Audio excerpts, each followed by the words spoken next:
இயேசுவில் எனதருமை சகோதர சகோதரிகளை, இந்த 23வது அதிகாரமானது பிலேயாம் பாலாக்கிடம் 2 உரைகளை, அதாவது கருத்துக்களை 2 தடவை அவர் உரைக்கிறார்.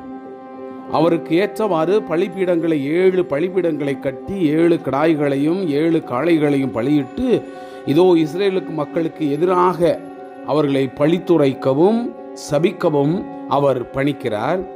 ஆனால் பிலேயாம் பாலாக்கிடம், நான் எதையும் செய்ய முடியாது, கடவுள் எனக்கு என்ன சொல்லுகிறாரோ அதைத்தான் நான் சொல்ல முடியும் என்று கடவுளுடைய அந்த வார்த்தையை கேட்டு 2 முறையுமே இஸ்ரேல் மக்களை அவர் உயர்த்தி பேசுவதையும் பாராட்டுவதையும் கடவுளுடைய பிரசன்னம் அவர்களுடன் இருப்பதையும் எடுத்து வைக்கிறார். பிலேயாம் பாலாக்கு வேதனை விட்டு, நீ அவர்களை சபிக்கவே மாட்டீரா என்று சொல்ல, அவர் நானாக சொல்ல போறேன், கடவுள் என்ன சொல்றாரோ அதை தான் சொல்ல போறேன் என்று சொல்லி அவர்களை உயர்த்தி பேசுவதை இந்த அதிகாரத்தில் பார்க்கிறோம். அதாவது அடுத்து 3வது இடத்துலையும் பாலாக்கு பிலேயாமை கூட்டிகிட்டு போறாரு. இங்கேனாச்சும் அவர்களை நீ பழித்துரைப்பாய் என்று எண்ணி. அன்புக்குரியவர்களே, ஆண்டவருடைய திட்டம் நேர்மையானது, உண்மையானது. அவர் யார் மேல் குடியிருக்கிறாரோ அவர்களை எங்கனமும் கீழே அவர் சரிக்க விட மாட்டார். எனவே அந்த நல்ல எண்ணத்தோடு இந்த அதிகாரத்திற்கு நாம் செவிமடுப்போம். பிலேயாம் பாலாக்கிடம், எனக்காக இங்கு 7 பலிபீடங்களை எழுப்பும், எனக்காக இங்கு 7 காளைகளையும் 7 கிடாய்களையும் தாரும் என்றார். பிலேயாம் சொன்னபடியே பாலாக்கு செய்தான். பிலேயாம் பாலாக்கும் ஒவ்வொரு பலிபீடத்திலும் ஒரு காளையையும் ஒரு கிடாயையும் பலியிட்டனர். பிலேயாம் பாலாக்கை பார்த்து, உம் எரிபலி அருகே நின்று கொள்ளும், நான் போகிறேன்.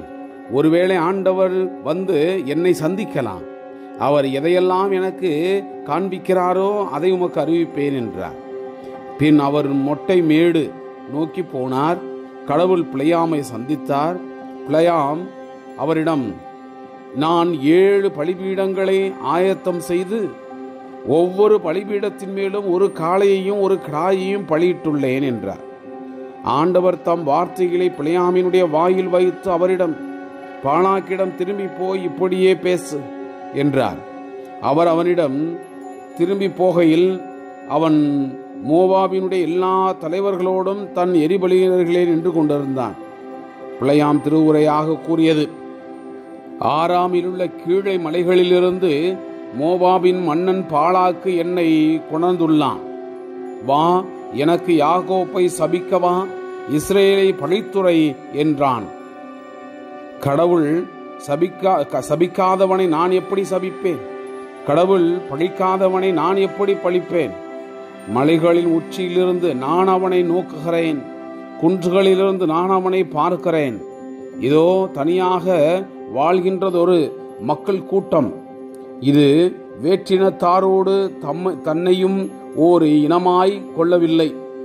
யாக்கோப்பின் தூசியை எண்ணிக்கையிடவோ இஸ்ரேலுடைய 1/4 பங்கு மக்களை கணக்கெடுக்கவோ யாரால் இயலும்? நேர்மையாளர் இறப்பை நான் அடைவேனாக, நெறியோர் முடிவை நான் பெறுவேனாக.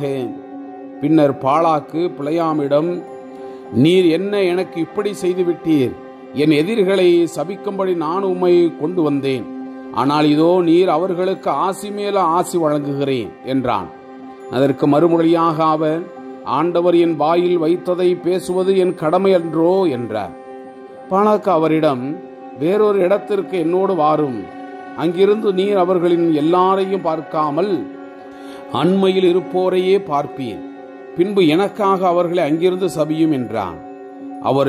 அவ்வாறே பாலாக்கு அவரை பிஸ்காவின் கொடுமுடியில் சோபின் வயல்வெளிக்கு கொண்டு போனான். அங்கு 7 பலிபீடங்களை கட்டி ஒவ்வொரு பலிபீடத்திலும் ஒரு காளையையும் ஒரு கிடாயையும் பலியிட்டான்.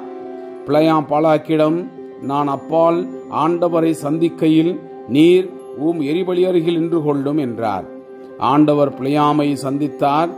அவர் அவரது வாயில் தம் வார்த்தையை வைத்து பாலாக்கிடம் திரும்பி போய் இப்படியே பேசு என்று சொன்னார். அவர் அவனிடம் வந்தபொழுது அவன் தன் எரிபலி அருகில் நின்று கொண்டிருந்தான். மோவாபில் தலைவர்களும் அவனோடு இருந்தார்கள். பாலாக் அவனிடம், ஆண்டவர் என்ன உரைத்துள்ளார் என்று கேட்டான். பிழையாம் திருவுரையாக கூறியது, பாலாக்கே எழுந்து கேள், சிப்போர் மகனே எனக்கு செவி கொடு. பொய் சொல்வதற்கு கடவுள் மனிதர் அல்ல, மனத்தை மாற்றிக்கொள்வதற்கு ஒரு மனிதர் பிறவியும் அல்ல. அவர் சொல்லியதை செய்யாமல் இருப்பாரா, அல்லது உரைத்ததை நிறைவேற்றாமல் இருப்பாரா? இதோ நான் ஆசி கூறவே ஒரு கட்டளை பெற்றேன், அவர் ஆசி பொழிந்துள்ளார், அதை என்னால் மாற்றியமைக்க இயலாது. யாக்கோப்பில் தீங்கினை அவர் கண்டதில்லை, இஸ்ரேலில் துயரத்தை அவர் பார்த்ததில்லை. ஆண்டவர்தாம் கடவுள் அவர்களோடு இருக்கிறார். ஓர் அரசின் பெருமுழக்கம் அவர்களிடையே உண்டு. எகிப்திலிருந்து இறைவன் அவர்களை வெளிக்கொணர்கிறார். காண்டாம் மிருக கொம்புகளை அவர்களுக்கு கொடுத்துள்ளார். யாக்கோப்புக்கு எதிராக மாய மந்திரம் ஏதுமில்லை, இஸ்ரேலுக்கு எதிராக குறிக்கூறல் யாவும் இல்லை. யாக்கோப்பையும் இஸ்ரேலையும் பற்றி இப்போது சொல்லப்படுவது எத்தனை அரியன! ஆட்சியுள்ளார் கடவுள். இதோ ஒரு மக்களினம், அது ஒரு பெண் சிங்கம் போன்று எழும்புகிறது, ஒரு ஆண் சிங்கம் போன்று அது தன்னை உயர்த்துகிறது. இரையை விழுங்கி கொலையுண்டதன் இரத்தத்தை குடிக்கும் மட்டும் அது படுப்பதில்லை. பாலாக்கும் பிழையாமிடம், ஒருபோதும் நீ அவர்களை சபிக்க வேண்டாம், ஒருபோதும் அவர்களுக்கு ஆசி கூறவும் வேண்டாம் என்றான். ஆனால் பிழையாம் பாலாக்கிற்கு மறுமொழியாக, ஆண்டவர் சொல்லுகிறபடி எல்லாம் செய்வேன் என்று நான் உம்மிடம் சொல்லவில்லையா என்றான். பின்னர் பாலாக்கு பிழையாமிடம், மீண்டும் வாரும், நான் உம்மை வேறொரு இடத்திற்கு கொண்டு செல்வேன். ஒருவேளை நீர் எனக்காக அங்கிருந்து அவர்களை சபிப்பது கடவுளுக்கு உகந்ததாக இருக்கும் என்றான். அங்கனமே பாலாக்கு பிழையாமை பெயோரின் கொடுமுடிக்கு கொண்டு போனான். அது பாலை நிலத்தை நோக்கியவாறு அமைந்திருந்தது. பிழையாம் பாலாக்கிடம், எனக்காக இங்கு 7 பலிபீடங்களை கட்டும், எனக்கு இங்கு 7 காளைகளையும் 7 கடாய்களையும் ஏற்பாடு செய்யும் என்றார். பிழையாம் சொன்னபடியே பாலாக்க செய்து ஒவ்வொரு பலிபீடத்திலும் ஒரு காளையும் ஒரு கடாயையும் பலியிட்டான். Praise the Lord. இயேசுவுக்கே புகழ், மரியே வாழ்க.